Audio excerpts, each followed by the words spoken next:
ili uajiriwe pale ni lazima uwe na leseni. Na nianzie labda na rubani anayetoka nje ya nchi tayari ana leseni. Inawezekana wewe ulikuwa unarusha ndege South Africa au popote pengine duniani, unakuja na leseni yako. Yale ni mazingira tofauti kabisa.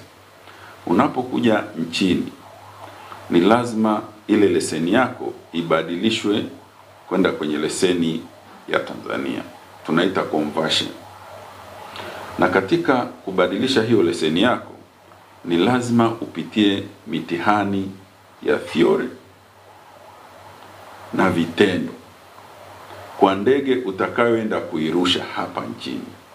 Kwa sababu hapa mazingira ni tofauti, viwanja ni tofauti, mitambo ni tofauti. Lazima tuone kweli unaweza kumudu kurusha ndege kwa mitambo tulionayo na kwenye viwanja tulivyonavyo.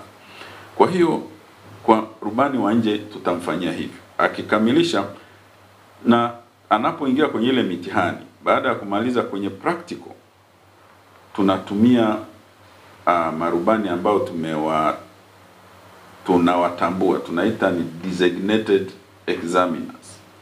Tumewatambua ni marubani wazoefu, sio wengi, lakini wale huwa ndio wanaenda kuwa testi. Sasa wale marubani wanaruka nao, wanaangalia anavyoweza kutumia mifumo mbalimbali mpaka anakwenda anatua. Akituandikia taarifa kwamba ni rubani ambaye amequalify, basi tutampa sasa leseni ya Tanzania kwa aina ya ndege aliyoomba kuirusha. Ndio tunayoingiza kwenye leseni yake. Huwezi kuweka tu blanket kwamba anaweza kurusha ndege yote, hapana. Kwa ile ambayo ametestiwa nayo, tukaona ameweza kweli kuirusha. Marubani wengine wanajifunzia hapa kwenye vyuo vyetu, anajifunza mpaka anakuwa rubani. Anaweza akawa na leseni ile ya chini kabisa, tunaita PPL au private pilot license. Ile leseni inamruhusu kurusha ndege binafsi. Wewe unaweza ukawa na uwezo leo, mimi ninaweza kuwa na uwezo nikanunua ndege yangu binafsi narusha na familia yangu. Kwa hiyo leseni nitakayotumia ni hiyo ndogo ya PPL au private pilot license.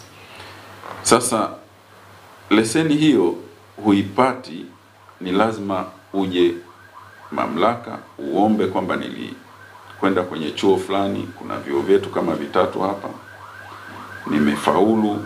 Wale wanakuandikia ripoti. Sasa sisi tunakutest kwenye mitihani yetu sasa.